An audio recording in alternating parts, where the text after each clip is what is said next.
नमस्कार मित्रांनो, नमस्कार. कशा आहात? मजेत आहात ना? चला तर मॅथ्स गुरु कुमकुममध्ये तुमचं स्वागत आहे. आज आपण नवीन टॉपिकसोबत आणि नवीन विषयासोबत येत आहे. नवीन विषय हा तुमचा आहे मेंटल ॲबिलिटी मॅथ्स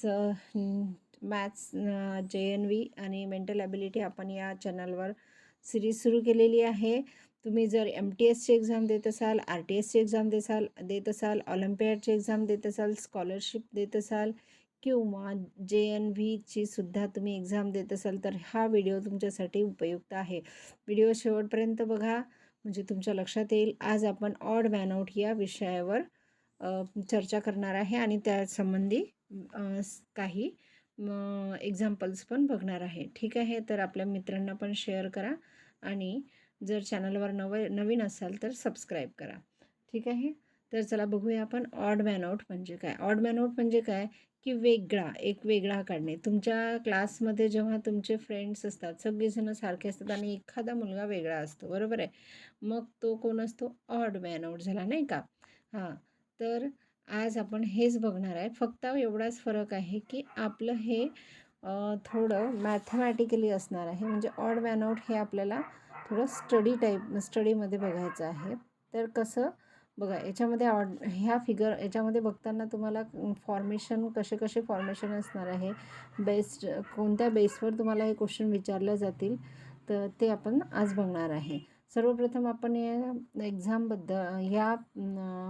लेसनबद्दल एक्झाममध्ये येणारा हा लेसन जो आहे याच्यामध्ये याचा ॲनालिटिक्स जर केलं आपण तर त्या ॲनालिसिसमध्ये आपल्याला असं आढळून येते की 2024ला 4 क्वेश्चन आले आहेत, 2023ला 4 क्वेश्चन आले आहेत, 2023ला 4 क्वेश्चन आलेले आहेत, 2021ला पण 19पर्यंत 4 क्वेश्चन आलेले आहेत. 18ला तर चक्क 5 क्वेश्चन आले होते, 17ला 5 क्वेश्चन आले होते आणि 13ला 3 क्वेश्चन्स आले होते. त्याच्यानंतर 15ला 3 क्वेश्चन आले होते.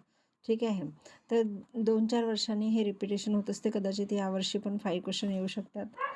म्हणजेच based on odd man out ह्या लेसनवर तुम्हाला जास्त फोकस करायचा आहे. ठीक आहे, तर फर्स्ट जो तुमचा फॉर्मेशन म्हणजे फर्स्ट जो बेस आहे तुमचा फॉर्मेशनवर आहे. फॉर्मेशन म्हणजे काय की या टाईपमध्ये तुम्हाला काय असतं, मॅनर व्हाईल फोर्थ फिगर, म्हणजे याची जी 4 फिगर दिलेल्या असतात. या 4 फिगर पैकी तुम्हाला 3 फिगर ज्या आहेत त्या एकाच टाईपमध्ये असतील आणि चौथी फिगर ही तुमची वेगळी असणार आहे. जसं इथं बघा, प्रत्येक फिगर ही साईडनी बनलेली आहे आणि एकच फिगर सर्कल आहे की ज्याला काही साईड नाही आहे. तुम्हाला माहिती आहे circle has no side, circle has no vertex. Okay, triangle has a 3 sides, square has a 4 sides and pentagon has a 5 side. म्हणजेच काय की ट्रायंगलला 3 साईड आहेत, इथे 4 साईड आहे आणि इथे 5 साईड आहे. 3, 4, 5 हा सिक्वेन्स पण लागतो मित्रांनो. आणि इथे सर्कलला एकही साईड नाही. जर इथे सर्कलच्या ऐवजी जर हेक्झॅगॉन असता तर आपण कदाचित त्याला सही म्हटलं असतं किंवा बरोबर म्हटलं असतं की 3, 4, 5, 6 अशा याच्यामध्ये साईड येत आहे.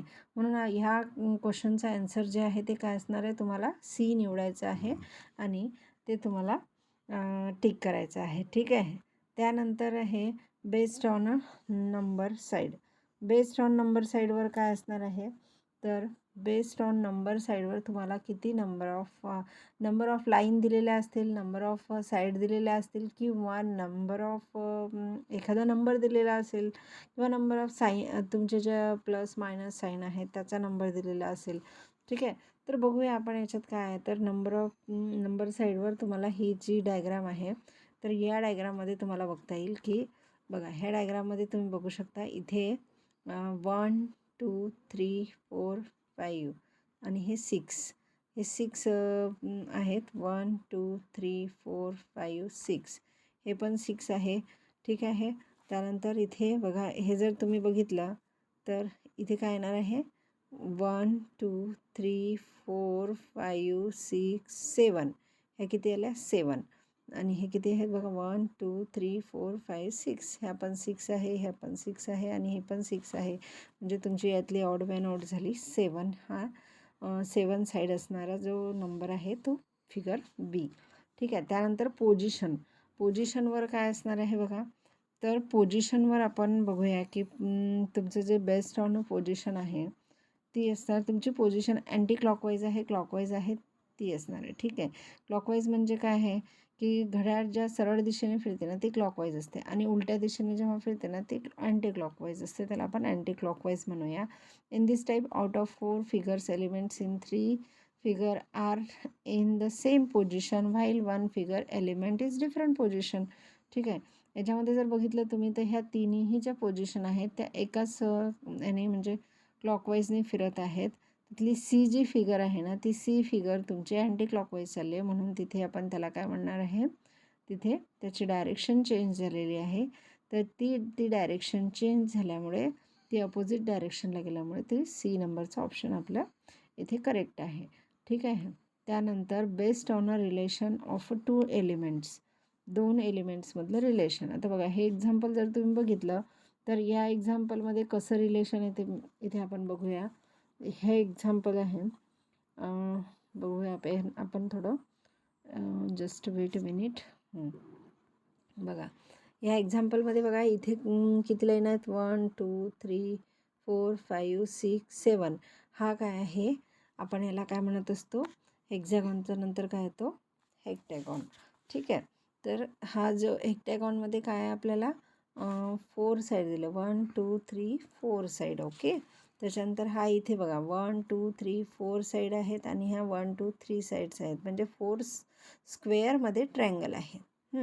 आता इथे पेंटॅगॉनमध्ये स्क्वेअर आलेला आहे, बरोबर आहे.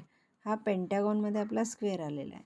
त्याच्यानंतर इथे काय आहे तुमचं की हेक्झॅगॉनमध्ये पेंटॅगॉन आलेला आहे, म्हणजे 6मध्ये 5 साईड आल्या आहेत आणि 5मध्ये 4 साईड आल्या आहे. त्यानंतर 4 साईडमध्ये 3 साईडवाला शेप आलेला आहे. पण इथे डायरेक्ट 7 आणि 4 आलेला आहे, म्हणून आपला ऑप्शन जे ए आहे ना ते करेक्ट आहे, कारण हा डिफरंट आहे, हा वेगळा येतो. यातला ऑड मॅन आउट जो निघतो ना तो ए निघतो. ठीक आहे. तर अशा प्रकारे आपल्याला हे सॉल्व करता येतील. असे एक्झाम्पल आपण भरपूर सॉल्व करणार आहेत. त्यानंतर बेस्ड ऑन मेथड रायटिंग. आता मेथड रायटिंगची मेथड जी असतं की जसं सी म्हणजे ती रायटिंग तुम्हाला कोणत्या फॉर्ममध्ये दिलेली आहे, की त्याच्यामध्ये साईड्स किती दिलेले आहे किंवा कर साईडमध्ये दिलेले आहे का, अशा टाईपमध्ये आपल्याला बघता येईल. त्या लिहिण्याची जी पद्धत असते ना ती त्याच्यावर सुद्धा आपल्याला ऑड मॅन आउट ओळखता येईल. बघा फर्स्ट जर आपण बघितलं तर सी हा जो आहे किती आहेत 1 2 3. इथे किती येतात 1 आणि 2 येतात. इथे 1 2 3, इथे 1 2 3. प्रत्येक याच्यात 3 साईड्सनी एक शेप बनलेला आहे, एक एलिमेंट्स बनलेला आहे. आणि बी नंबरच्या ऑप्शनमध्ये काय झालेलं आहे की फक्त 2च लाईन घेतलेल्या आहे. टी जो आहे ह्या 2च लाईन जोडून टी तयार झालेला आहे, म्हणून बी हा जो आहे ना हा आपला ऑड मॅन आउट असणार आहे याच्यामध्ये. ठीक आहे. अशा प्रकारे आपण हे बघत आहे.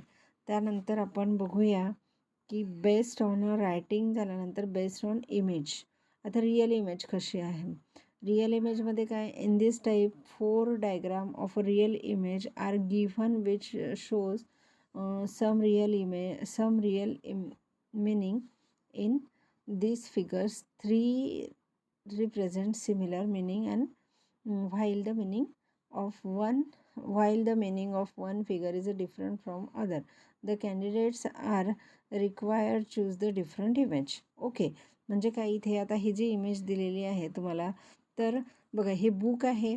त्याच्यानंतर इथे जे तुम्हाला दिलेलं आहे ते काय आहे तुमचं, बुकच्या नंतर पेन्सिल आहे आणि पेन्सिल नंतर तुमचं काय दिलेलं आहे, एक सायकलसुद्धा दिलेली आहे तुम्हाला. तर सायकल काय आहे त्याच्यामधली आणि एक इरेझर आहे, बरोबर आहे.